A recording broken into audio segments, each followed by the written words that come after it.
Predator Next Door. The Chilling Murder of Sarah Foxwell. A Fractured Christmas. The fluorescent lights in Thomas Leggs Jr.'s prison cell flickered faintly, casting distorted shadows across the gray concrete walls. He lay on the thin mattress, his gaze fixed on the ceiling, as if the cracks in the paint held answers to questions he hadn't dared to ask. It was Christmas Eve, but the air was cold, sterile, devoid of any warmth or joy. Thomas reached for the small calendar pinned to the wall beside his bunk. Each day was marked with a heavy black X, his personal countdown to the inevitable. 14 years, 2 months, and 10 days. That was how long it had been since the night that shattered everything. He dropped the pen and exhaled, the sound barely audible over the steady hum of the prison machinery. He closed his eyes, but the memories surged forward unbidden, vivid and unrelenting. Salisbury, Maryland, December 23, 2009. The Foxwell family home radiated holiday cheer that evening. Strings of colored lights framed the windows, and a modest Christmas tree adorned with homemade ornaments stood proudly in the living room. Inside, Sarah Foxwell, an 11-year-old with a bright smile and an infectious laugh, danced around the room in her striped pajamas. Her younger siblings giggled as they tried to keep up with her energy. Sarah's aunt, Amy, had been the one to tuck her in that night. "Sleep tight, sweetheart," she whispered, brushing Sarah's hair back from her face. Sarah's eyes sparkled with anticipation. "Do you think Santa will bring me that book I asked for?" she asked. Amy laughed softly and kissed her forehead. "We'll see. Now go to sleep." Outside, the quiet town of Salisbury was blanketed in snow. The streets glowed softly under the orange hue of the streetlights, and a deep stillness settled over the neighborhood. But not everyone shared in the peace of the holiday. Parked a few blocks away, Thomas Leggs Jr. sat alone in his truck. The engine was off, and the cab was silent except for the rhythmic tapping of his fingers against the steering wheel. His breath fogged up the windshield, but he made no move to clear it. His eyes were fixed on the Foxwell house. For weeks, he had watched from the shadows, his obsession growing darker with each passing day. He knew the layout of the house, the routines of its occupants, and most importantly, the room where Sarah slept. The allure of her innocence had twisted into something monstrous, a desire he no longer had the will or the inclination to suppress. Back to present day. Thomas opened his eyes and sat up abruptly, running his hands over his face. The prison was silent save for the occasional clang of a distant door. He hated these moments, the ones when the memories were too vivid to ignore. He reached under his mattress and pulled out a crumpled sheet of paper. Written in his own jagged handwriting were 2 words he read over and over again. Why her? The question haunted him, though he would never admit it aloud. The world outside called him a monster, and perhaps they were right. But here, in the solitude of his cell, he allowed himself to wonder. Had he been born broken, or had the world broken him? The lurking shadow.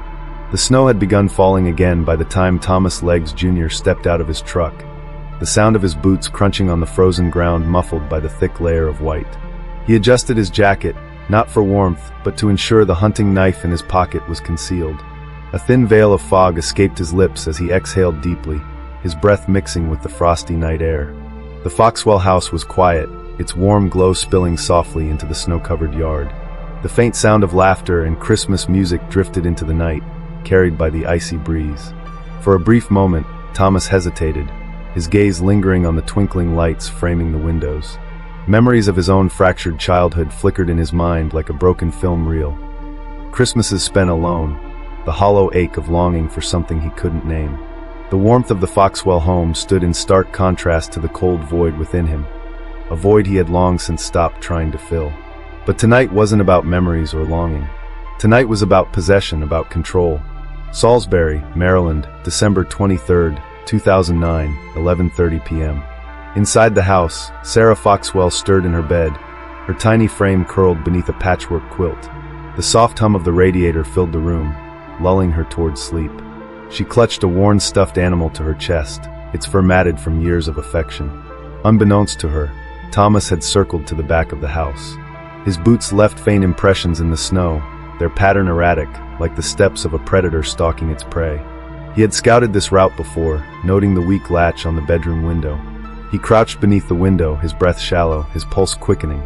The moonlight illuminated his face, highlighting the shadows under his eyes and the lines etched by years of bitterness and obsession.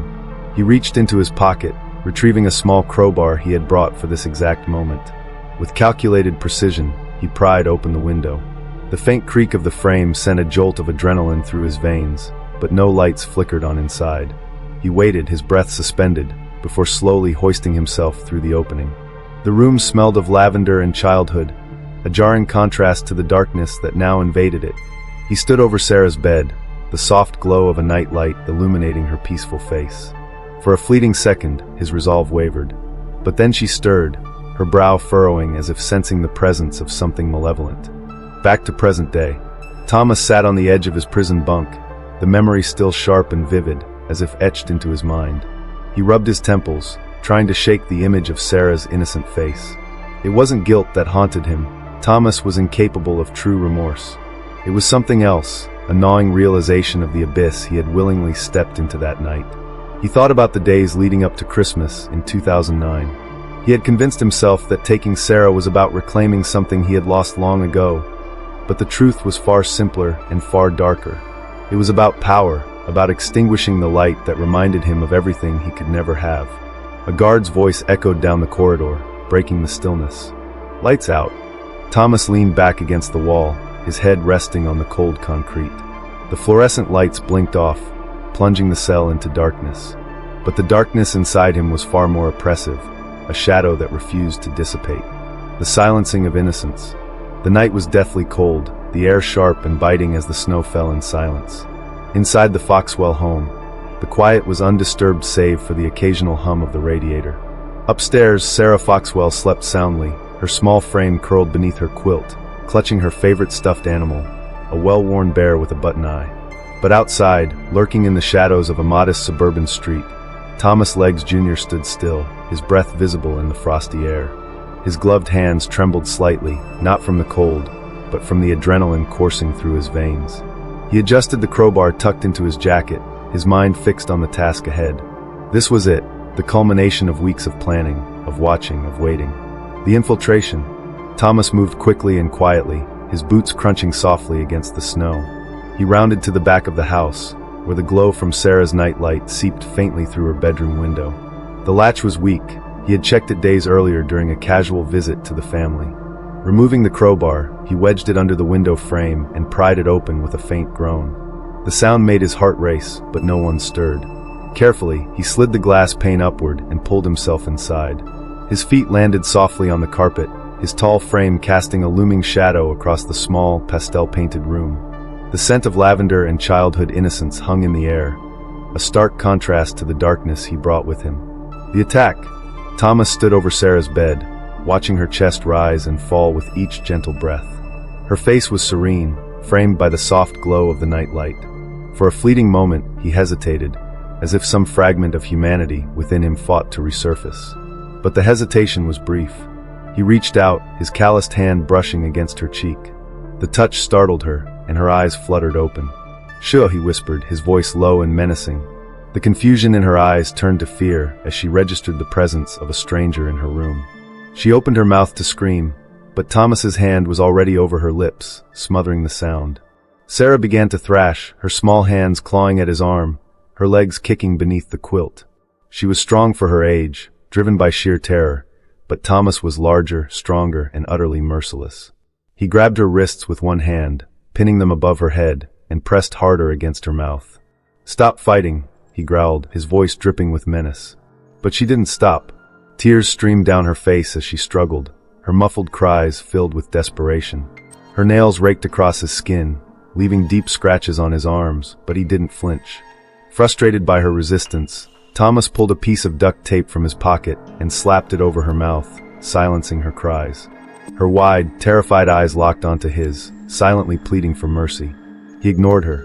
The abduction. Thomas pulled Sarah out of bed, her small frame almost weightless in his grasp. She kicked and twisted, but her movements grew weaker as the fight drained from her body. He carried her toward the open window, careful not to make noise.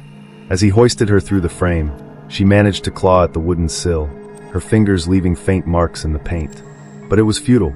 He pushed her outside and followed, his boots landing heavily in the snow. The icy air bit at her exposed skin as he dragged her through the yard.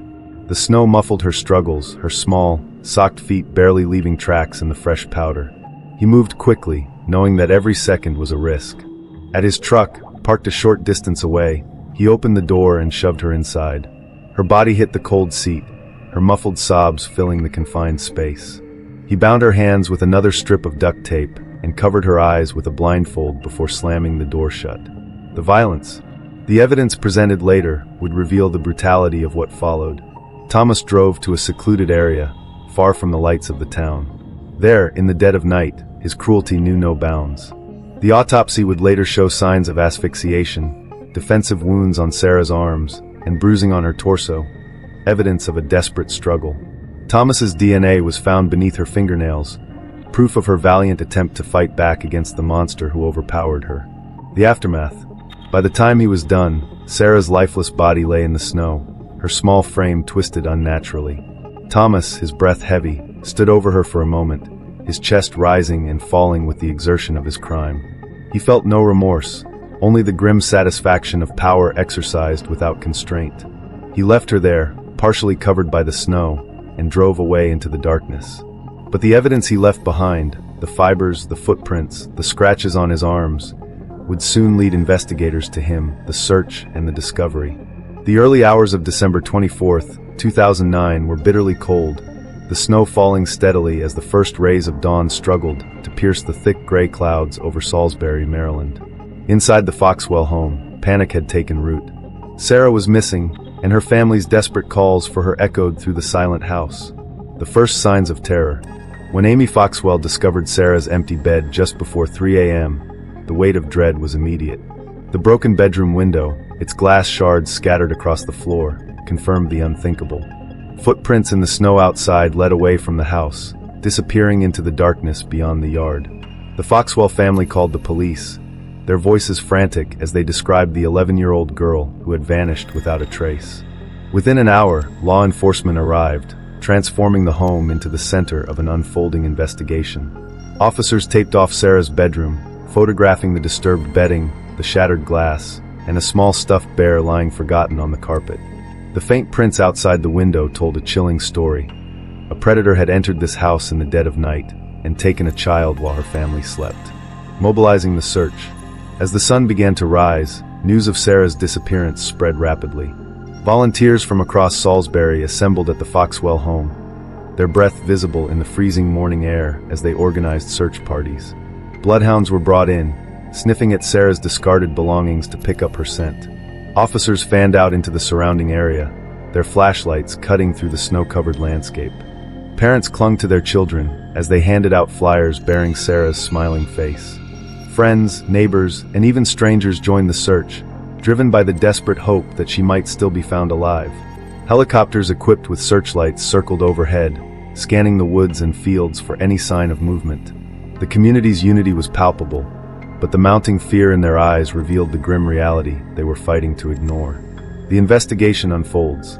Inside the Foxwell home, detectives worked methodically to piece together the events leading up to Sarah's disappearance. When Amy mentioned the name Thomas Leggs Jr., the atmosphere in the room shifted. Thomas was no stranger to law enforcement.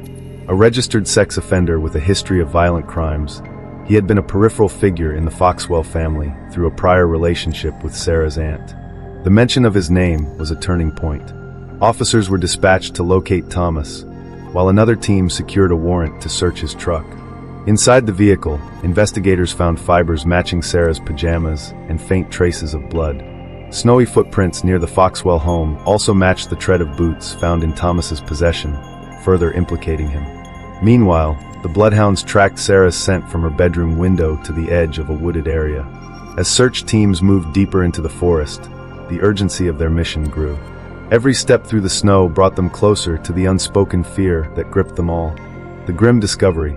By mid-afternoon, a volunteer called out, his voice shaking as he stood at the edge of a clearing deep in the woods.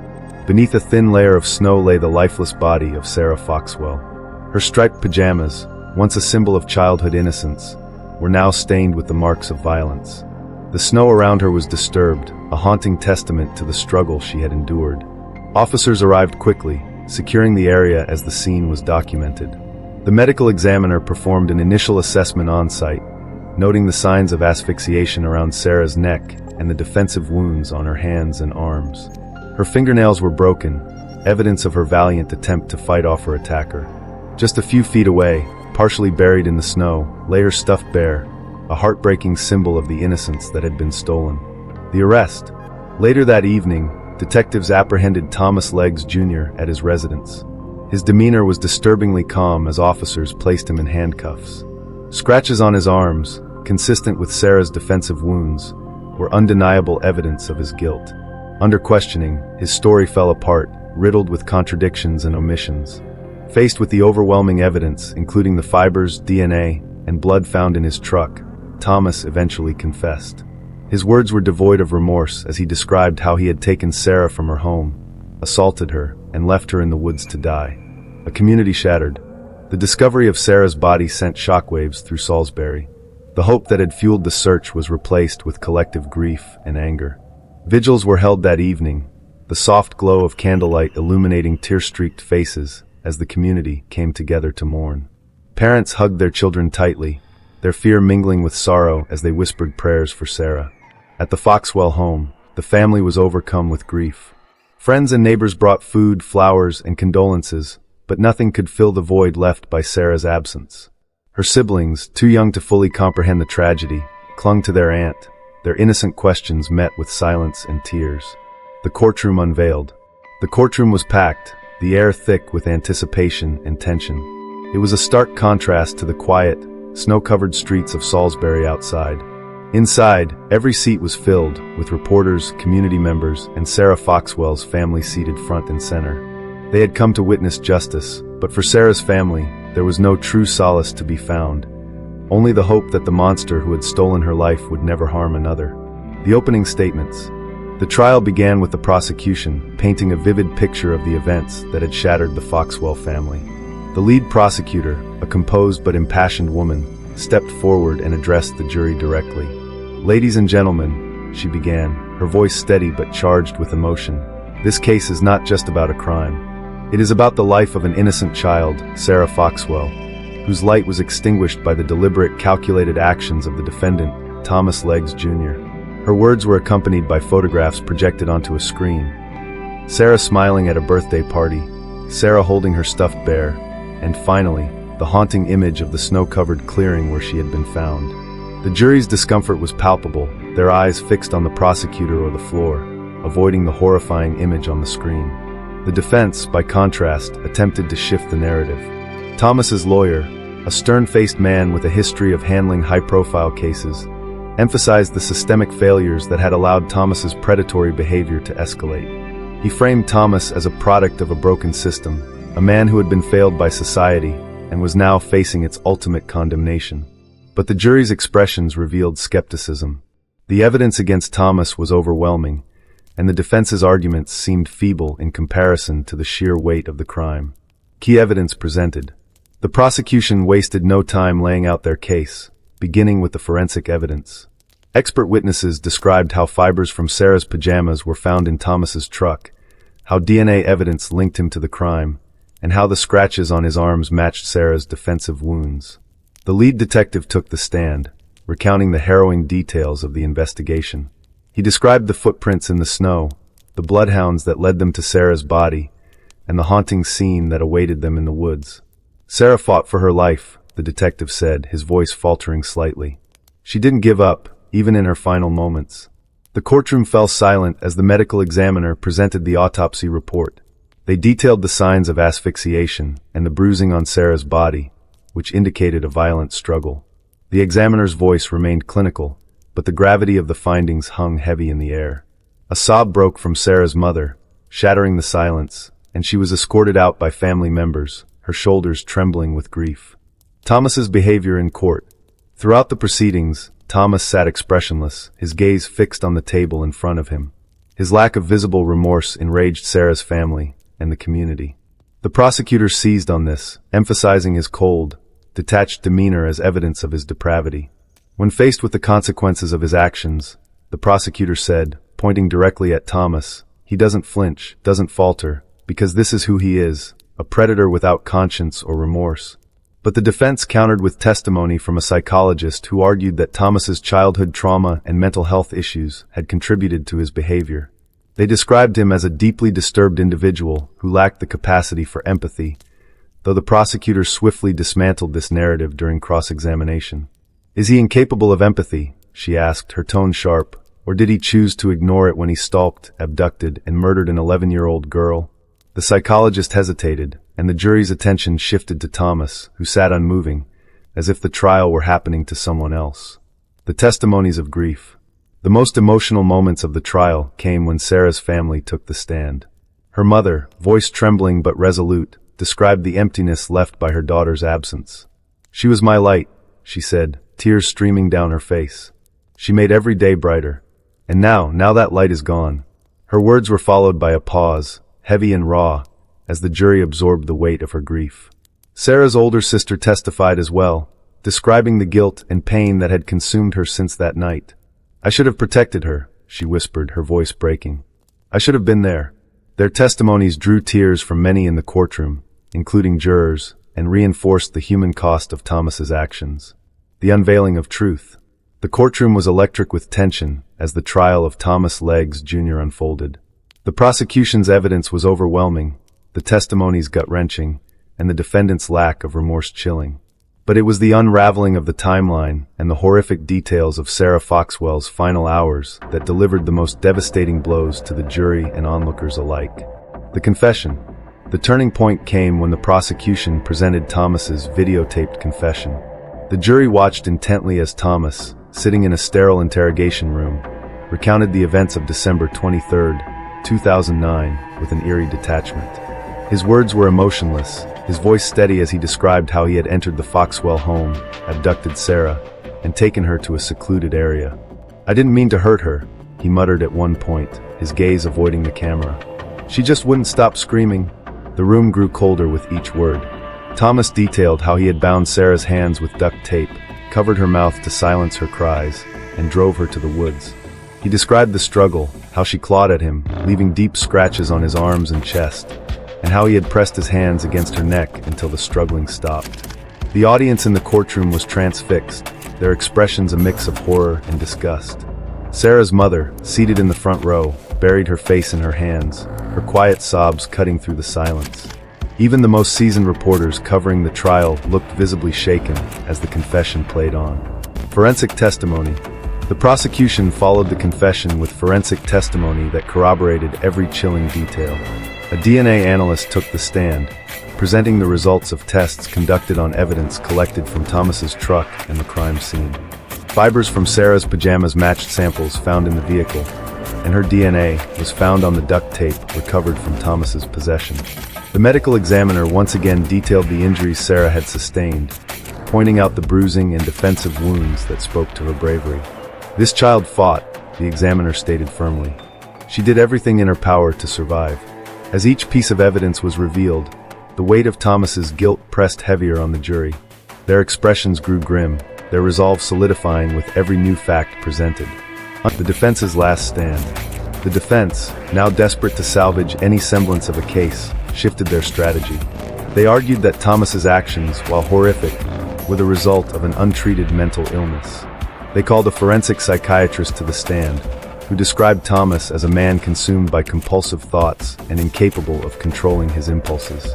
"He exhibits classic signs of psychopathy," the psychiatrist explained. "A complete lack of empathy, an inability to process guilt, and an overwhelming need to dominate and control." But the prosecution was prepared. On cross-examination, the prosecutor challenged the idea that mental illness absolved Thomas of responsibility. "He planned this," she said, her voice cutting through the courtroom like a blade. "He stalked Sarah, broke into her home, and carried out every step of this crime with precision. Is that a lack of control, or is that premeditation?"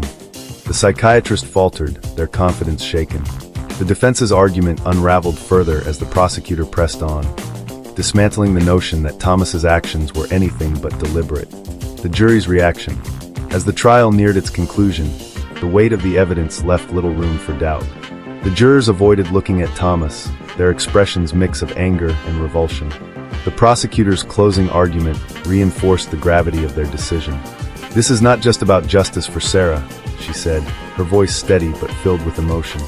"This is about ensuring that no other family endures the pain that the Foxwells have suffered." The defendant made his choices. Now it's time for you to make yours. The defense's closing argument was somber, an acknowledgement of the inevitability of the outcome. They appealed to the jury's humanity, asking them to consider life imprisonment over the death penalty. But the argument rang hollow in the face of the overwhelming evidence. Verdict and fallout. The jury deliberated for less than 3 hours before returning with their verdict: guilty on all counts. The courtroom erupted into muffled gasps and sobs as the foreperson read the decision aloud.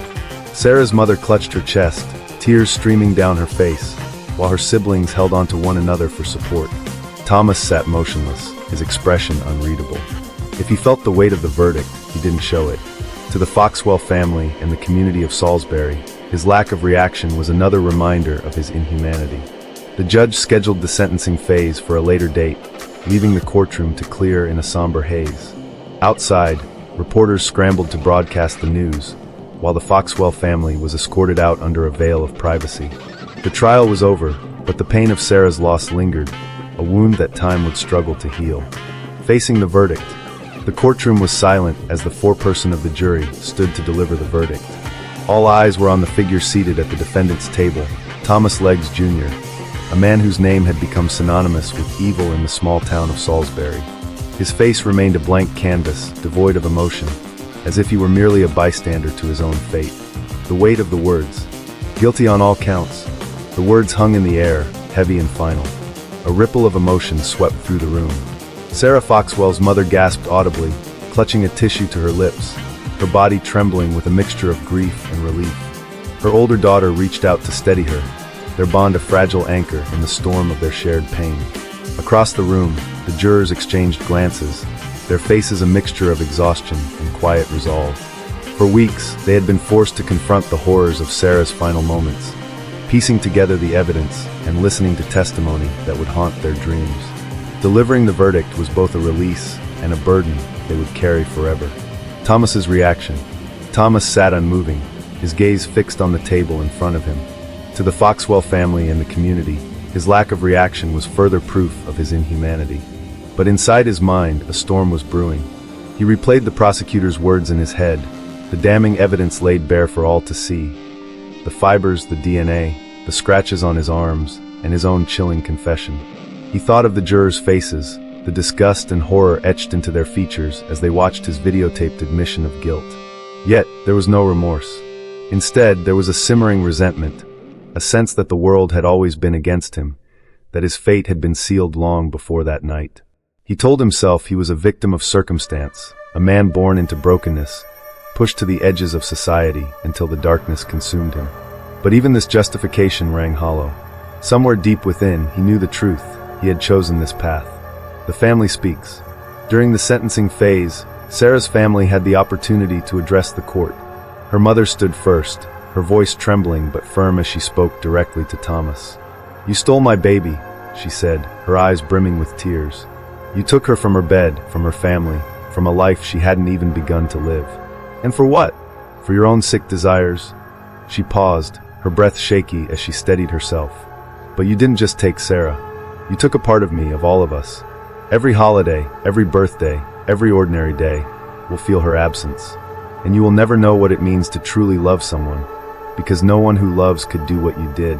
Her words were a dagger, cutting through the stoic mask Thomas wore. For a brief moment, his jaw tightened, his hands gripping the edge of the table. But he said nothing, his silence more damning than any response. The community's outrage. Outside the courthouse, the streets were filled with reporters and onlookers. The case had gripped the nation, a chilling reminder of the dangers lurking even in the most familiar faces. Protesters held signs demanding justice, their voices rising in chants that echoed off the stone walls of the courthouse. "Death penalty," one group shouted. "No second chances for predators." But there were also those who questioned the morality of the ultimate punishment. A smaller group stood nearby, holding signs that read, "Life without parole, justice without revenge." For the people of Salisbury, the trial had become more than just the pursuit of justice for Sarah. It was a reckoning. The case exposed the cracks in the system that had allowed Thomas, a registered sex offender, to roam freely despite his history of violence. The judge's sentence. When the judge delivered the sentence, the room once again fell silent.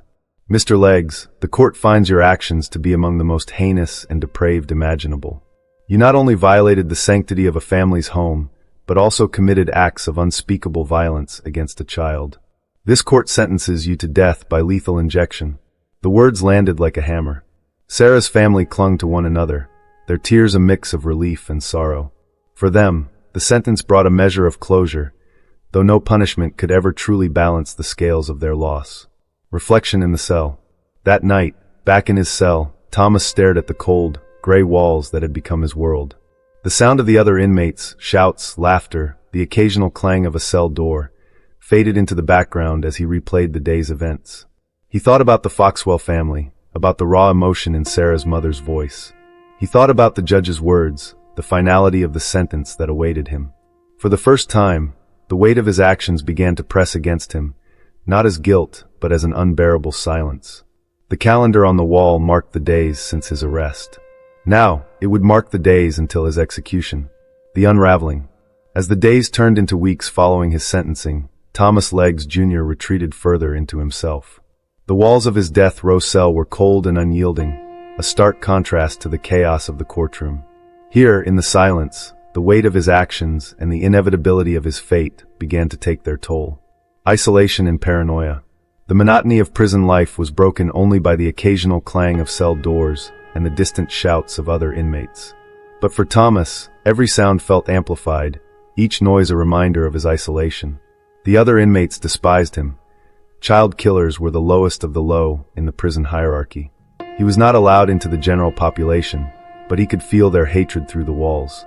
Rumors of what awaited him if he were ever to leave solitary confinement reached his ears.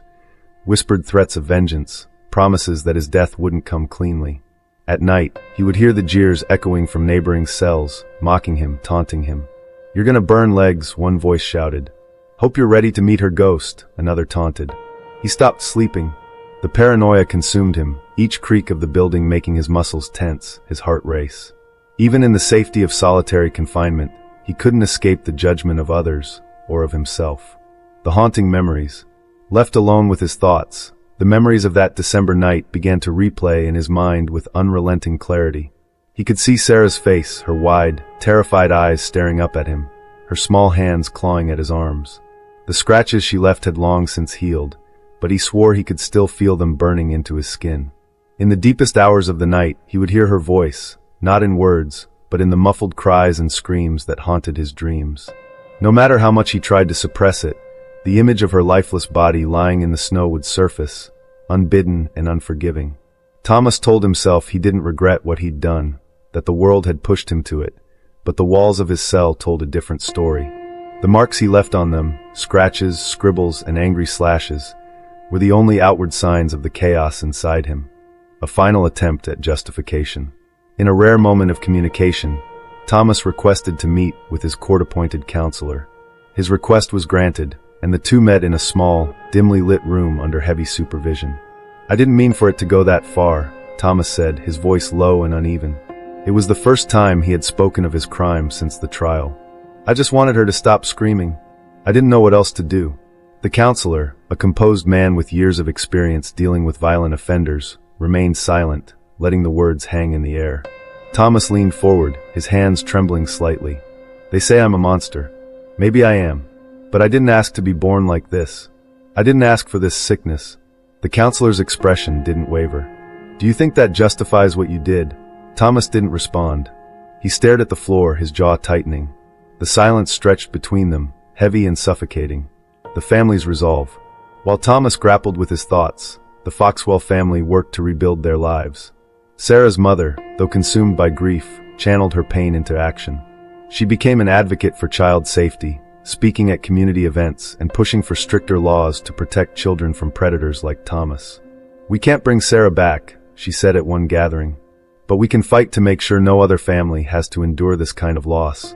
Her strength inspired others in the community, and soon, Sarah's Law was introduced, a measure aimed at tightening restrictions on registered sex offenders and increasing penalties for repeat offenders. The execution date looms. As Thomas's execution date approached, the media's attention on the case intensified. News outlets revisited the gruesome details of Sarah's murder, reigniting public outrage and debate over the death penalty. Protesters gathered outside the prison, some demanding justice for Sarah, others calling for the abolition of capital punishment. Inside his cell, Thomas was acutely aware of the countdown. The calendar he had once used to mark time now mocked him, each passing day bringing him closer to the end. Echoes of justice. The date of Thomas Leggs Jr.'s execution was set for the summer of 2012, less than 2 years after his heinous crime. For Sarah Foxwell's family, the announcement brought a sense of closure, though no sentence could truly heal the wound left by her loss. For the people of Salisbury, it was a stark reminder of the fragility of innocence and the consequences of unchecked evil. In the days before his execution, Thomas remained mostly silent, refusing visits from family and speaking only briefly with his prison counselor. He spent hours pacing his cell, staring at the walls and scrawling fragmented sentences onto scraps of paper. Guards reported hearing him muttering at night, his words unintelligible but punctuated by sharp outbursts. The other inmates remained vocal about their hatred for him. The occasional shout, "Rot in hell, Leggs," echoed down the corridors, but Thomas no longer reacted. He had withdrawn entirely, a shadow of the man who had once terrorized Salisbury. On the morning of his execution, Thomas was offered the opportunity to make a final statement. He hesitated, staring at the microphone before him. For a moment, it seemed as though he might speak, but then he shook his head and muttered, "What's the point?" The lack of an apology or acknowledgement of his crime further solidified the public's perception of him as a remorseless predator. Sarah's family, seated in the front row of the witness chamber, watched without emotion. For them, this moment was not about him, it was about Sarah. The execution. At 7:34 p.m., Thomas was pronounced dead by lethal injection. The witnesses, including members of Sarah's family, sat in silence as the procedure concluded. Outside the prison, protesters on both sides of the death penalty debate held vigils, their signs and chants drowned out by the oppressive weight of the moment. For Sarah's mother, the execution brought no joy, only a quiet resolution. "It doesn't bring her back," she said to a reporter afterward, "but it means he can't hurt anyone else. And that's enough." The years following Sarah's death were marked by profound grief, but also by resilience and action. Her family and community worked tirelessly to honor her memory, ensuring that her story became a beacon of hope and change. Sarah's law, passed in the wake of her murder, established stricter monitoring for registered sex offenders and harsher penalties for those who reoffended. The legislation became a model for other states, sparking a national conversation about the protection of children from violent predators. At its signing ceremony, Sarah's mother stood alongside lawmakers, holding a photo of her daughter. "This law is for Sarah," she said, her voice steady despite the tears in her eyes. "And for every child who deserves to grow up safe." In Salisbury, Sarah's memory lived on in tangible ways. A park was dedicated in her honor, complete with a playground and a garden where families could gather. A plaque at the entrance bore an inscription, "In memory of Sarah Foxwell, whose light continues to shine in the hearts of all who knew her." Annual vigils were held on the anniversary of her death, drawing hundreds of residents to light candles and reflect on the fragility of life. The community, once shattered by her loss, found strength in their shared commitment to protecting their children and supporting one another. For the Foxwell family, healing was a journey without a clear destination. They carried Sarah's memory with them in everything they did. Her siblings, now grown, spoke often of how her absence shaped their lives. "I think about her every day," her older brother said during a memorial service. "But I try to live in a way that would make her proud." Her mother became an advocate for child safety, traveling to schools and community centers to share Sarah's story. Though the pain never faded, she found solace in the impact her daughter's life and death had on others. As Salisbury moved forward, the scars of Sarah's loss remained, but so did the lessons her story imparted. Her name became synonymous with resilience, her memory a rallying cry for change. "Sarah's gone," her mother once said at a community event. But her light isn't. It lives on in every law passed to protect a child, every playground built in her name, and every family that holds their children a little closer because of her. I'm Rusty, and Sarah Foxwell's story, it's the kind of case that keeps me awake at night. Not because it's the first time I've seen something like this. Tragically, I've seen too many. But every time a victim like Sarah comes along, I can't help but ask myself, how did we let this happen? As someone who's spent a lifetime chasing shadows in cases like this, I know one thing for certain. evil rarely shows itself openly. Thomas Leggs Jr. was a perfect example. A familiar face, even trusted by some, but harboring a darkness that no one wanted to believe could exist. Sarah didn't stand a chance against him, and that truth breaks me more than anything else. I don't just think about Sarah, I think about every child like her. Kids who deserve the chance to grow up, to laugh, to dream. Sarah's death is a stark reminder that evil can hide right next door, lurking in the shadows we choose to ignore. And when we let our guard down, tragedies like this will happen again. But Sarah's story isn't just about tragedy, it's about resilience. It's about how a small town came together, not just to seek justice, but to create change. Sarah's law is proof of that, a promise that we will do better, that we will stand together to protect those who cannot protect themselves. Change doesn't come from laws alone, it starts with us. Look around you. Listen. Pay attention to the small things.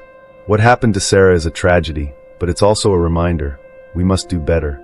This story wasn't easy to tell, and I know it's not easy to hear. But if you're here, listening to these words, you're already part of the change.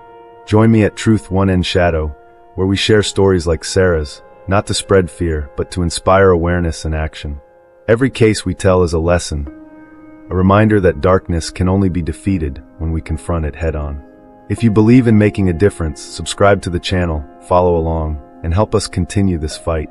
Don't let stories like Sarah's fade into the background, because when we remember, we protect those who are still here.